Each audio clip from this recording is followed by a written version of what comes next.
السلام علیکم ورحمۃ اللہ وبرکاتہ۔ ذوالقرنین علیہ السلام کا تذکرہ ہے۔ وہ بہت بڑے بادشاہ گزرے، پوری دنیا فتح کی انہوں نے۔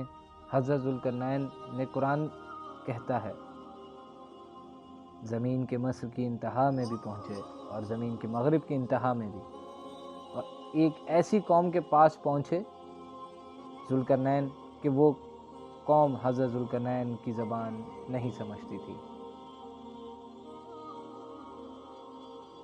تو ترجمان کے ذریعے قوم سے بات ہوئی۔ اس قوم نے کہا کہ آپ بڑے طاقتور بادشاہ ہیں، ہم ایک مصیبت میں مبتلا ہیں، آپ ہمیں اس سے بچائیں۔ اب وہ مصیبت کیا ہے؟ انہوں نے کہا یاجوج ماجوج ایک قوم ہے جو زمین میں فساد بچھا رہی ہے، تو آپ ہمیں اس کے شر سے بچا لیں۔ تو حضرت ذوالقرنین نے جو پہاڑوں کی وادیاں تھیں ان کے درمیان لوہا اور سیسا گرم کر کے، بڑا مشکل کام ہے یہ، پہاڑوں کو لوہے اور سیسے سے بند کرنا، اس قوم کو پیک کر دیا کہ یہ قوم اب قیامت تک نہ نکل سکے اور دنیا ان کے ڈر سے محفوظ رہے۔ دو جگہ قرآن میں یاجوج ماجوج کا تذکرہ ہے۔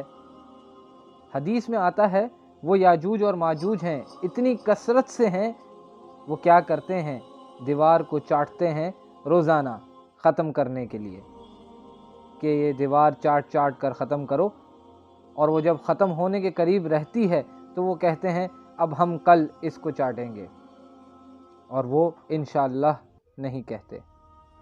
تو جب اگلا دن آتا ہے تو دیوار واپس اسی طرح ہو چکی ہوتی ہے۔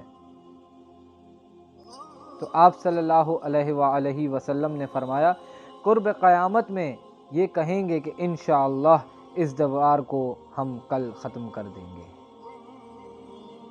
تو جب وہ انشاءاللہ کہیں گے کہ جب اللہ نے چاہا، کیونکہ وہ مسلمان نہیں ہیں، قوم جب اللہ نے چاہا کہیں گے تو وہ دیوار اگلے دن ختم ہو جائے گی، اور قرآن میں آتا ہے پھر وہ زمین میں پھیل جائیں گے، اتنی کثرت سے پھیلیں گے وہ زمین میں کہ وہ بہت بڑی تعداد ہوگی۔ ان کی بہت بڑی تعداد زمین میں ایسا فساد بچھائیں گے کہ لوگوں کا جینا حرام کر دیں گے، گھس رہے ہوں گے ایک دوسرے کے اندر، اتنی کثرت سے ہوں گے۔ فرمایا پھر حدیث میں آتا ہے، یہ تو قرآن میں ہے نا، کہ ان کو اتنی کثرت سے چھوڑ دیا جائے گا۔ حدیث میں آتا ہے کہ حضرت عیسیٰ علیہ السلام جب نازل ہوں گے تو پھر یاجوج اور ماجوج کو ختم کریں گے، ان کی لڑائی ہوگی، وہ اللہ سے بد دعا کریں گے۔ پھر حدیث میں آتا ہے کہ اتنی لاشیں ہوں گی کہ جب وہ مریں گے اتنی لاشیں ہوں گی کہ ان لاشوں سے زمین میں بدبو اور تعاون پھیل جائے گا، اور پھر اتنی لاشوں کو ٹھکانے لگانا مسلمانوں کے بس میں نہیں ہوگا۔ پھر حضرت عیسیٰ علیہ السلام اللہ سے دعا کریں گے، بارشیں برسیں گی، سیلاب آئیں گے جن میں ان کی لاشیں بہہ کر ٹھکانے لگیں گی، تو پھر اس کے بعد دنیا سے کفر کا خاتمہ ہو جائے گا۔ پھر آپ صلی اللہ علیہ وآلہ وسلم نے فرمایا حضرت عیسیٰ علیہ السلام کی میت میں ایسا زمین پہ انصاف پھیلے گا، ایسا انصاف پھیلے گا، ایسی اللہ کی عبادت ہوگی کہ برکتیں نازل ہوں گی۔ ایک انگور کا دانہ اتنا بڑا پیدا ہوگا کہ لوگ اس کو سیراب کر کے ایک انگور کے دانے میں سے کئی آدمی کھائیں گے، اور کئی آدمی اس سے سیراب ہوں گے۔ اتنے بڑے بڑے انگور کے دانے پیدا ہوں گے، کیونکہ جب تقویٰ ہوگا نہ زمین میں تو برکتیں آسمان سے نازل ہوں گی۔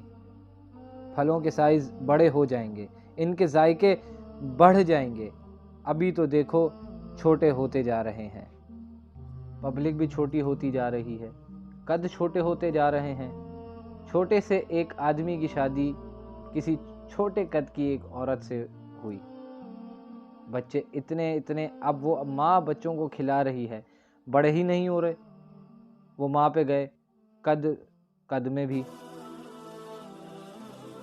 تو وہ شوہر جل کے اپنی بیوی سے کہتا ہے کہ یہ بڑے نہیں ہوں گے، ان کو جتنا کھلائے گی یہ اور چھوٹے ہو جائیں گے۔ کہتا ہے ان کے ساتھ پودے لایا تھا میں، وہ بڑے ہو گئے اور یہ اتنے کے اتنے ہی ہیں۔ ہر چیز کی برکت ختم ہو رہی ہے۔ بچپن میں جب روٹی پکتی تھی تو کچن سے خوشبو آتی تھی دور تک، اب روٹی میں خوشبو ختم ہو گئی ہے، تو برکتیں ختم ہو رہی ہیں، ذائقے ختم ہو رہے ہیں۔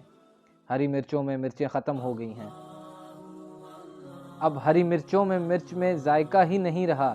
6-7 مرچیں کھاؤ، اس کے بعد کوئی ایک آدھ نکلتی ہے، ہر چیز میں ذائقہ ختم ہو رہا ہے۔ اس کا گناہوں سے بڑا گہرا تعلق ہے۔ کچھ تو یہ کھاد و واد کے اثرات، کچھ ہماری بد اعمال بھی شامل ہیں اس چیز کو، ان کا ذائقہ ختم کرنے میں۔ حدیث میں آتا ہے کہ انار اتنا بڑا ہوگا کہ انار کا جو چھلکا ہے نا، اس کو لوگ صاحبان کے طور پر استعمال کریں گے۔ اتنے بڑے بڑے چھلکے ہوں گے کہ لوگ اسے چھاؤں کے طور پر رکھیں گے۔ اتنے بڑے بڑے انار پیدا ہوں گے اور ذائقے دار ہوں گے۔ تو یہ کچھ علامات تھیں جو اللہ پاک نے قرآن مجید میں بیان کی، یہ یاجوج ماجوج ہیں۔ بعض لوگ یہ اشکال کرتے ہیں کہ اب تک سائنسدانوں کو کیوں نظر نہیں آئی؟ یہ اگر زمین پہ موجود ہیں، یہ زمین میں جو سیاہ ہیں ان کو تو نظر آئے نہیں ہیں، تو یاد رکھو انسان، یہ دعویٰ کرنا غلط ہے کہ زمین کا ایک ایک چپا چپا دیکھ لیا ہے۔ ایسا نہیں ہے، یہ دعویٰ ہی غلط ہے۔ گوگل میپ سے جب تک دیکھیں گے نہیں جا کر، اور دیکھنا آسان نہیں ہے، اور یہ بھی ممکن ہے اللہ نے اسے گوگل میپ سے چھپا دیا ہو، پردے میں رکھا ہو۔ بعض کہتے ہیں یہ جو چائنیز ہے نا یہ یاجوج ماجوج ہیں، تو مجھے نہیں پتا، یہ ممکن ہے، کوئی تحقیق نہیں ہے، کوئی بھروسہ نہیں ہے، کیونکہ یہ بھی پہاڑوں کے اندر ہیں اور وہ بھی اتنے زیادہ ہیں۔ جب بھی آئیں گے نا تو چنگ چنگ پونگ پونگ کر کے پوری دنیا میں۔ لیکن بہرحال ایک قوم ہے ہمارا، اس پہ یہ ایمان ہے، وہ ایک قوم ہے جو قرب قیامت میں زمین میں پھیل جائے گی اور فساد بچھائے گی، بہت زیادہ فساد بچھائے گی۔ اللہ پاک آپ کی اور ہماری ایسی چیزوں سے حفاظت فرمائے، اور اللہ پاک ہمیں دین کے راستے پہ چلنے کی توفیق عطا فرمائے۔ آمین سبحان۔